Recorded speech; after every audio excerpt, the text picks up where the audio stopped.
makatikin sa maluwasan kay bago ka na imong Adventist, bago ka na sunod din naluwas na ka. Dili kay, di ko maligo, kay aron na maluwas ko. Di ko maglungag sa bado, aron maluwas ko. Wa pa rin ka maluwas, yung mga dito kag Cebu, maog hapon, mga bigan. Nabahin ang magkaigsunan. Muna ko, daghan ang ihawa sa atong iglesia, unya pagkahawa na sa ngayon nga, mas balaan ning amuma.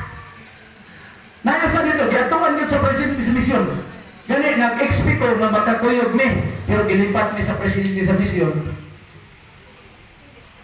Kaya niyang sulti, paubanong dito, kay dati, 5 na mag-isun, nasa dado karon sa Lamada. Nagtukod o pundok na Remnant Church.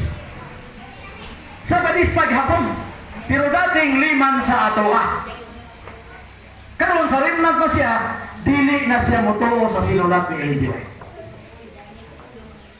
Makaroon nimong hunaw-hunaon, ang Iglesia Exoon, tungod sa itong pagto, unang Pedro, 1:5 nga to city, ang atong pagtuo sa mas Bulawan nga giulay. Kung naswito mo pamulawan na Exoon, kanang Bulawan, di na nimo largog puniton. Imo nang kuy-kuyon sa ilang stanil. Si Jundon yung pa niya, i-operan siya nga mag-portal guard, 1.5 ang adlaw. Ingko, bisag wa ko kahibalo, kanang kanila, high grade nga naman. Kung ang portal guard, 1.5 ang adlaw, kung sa isuhol na, wala na income.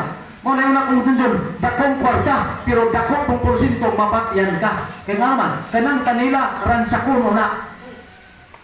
Basta magsuyo na kang imong anak. Ako, lugay na ko si Pangandoy, ngayon, makapalit kong tag-multika, wapa ko taga-Espino, na-vertikan ko sa kong manghod ng tuwas mati.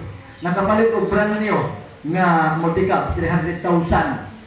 Nga naman, nakadaspat o Bulawan. Dali kayo nakapalit. Nga naman, punta man. Iyo si Pedro, anong Pedro, 5:7, ang atong pagtusamas Bulawan nga ulayon. Meaning to say, sulayan ka. Kanya sa iglesia, nakuyog din bunglayon o kining trigo.